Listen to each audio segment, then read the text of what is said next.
mag-mix and match ng mga outfit mo pag umaalis ka or nasa bahay ka lang. Eto, check mo tong terno na suot-suot ko na hindi mo na kailangan mag-mix and match dahil terno na siya.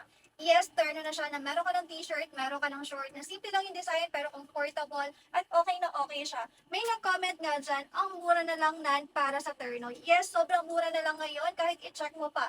Hindi mo akalaing terno na yung marireceive mo kasi tingnan mo yung pinaka-price na. Pero legit ha, meron na kayong t-shirt dyan, meron na kayong short, at meron pa tayong dalawang sizes. Small to medium and large to XL. Yung pinakasuot ko nga is small to medium, waffle design siya, very garterized yung pinaka sa waistline, ganan yung pinaka-itsura, plus may tali na siya kung saan pwede mo siyang luwagan at sikipan.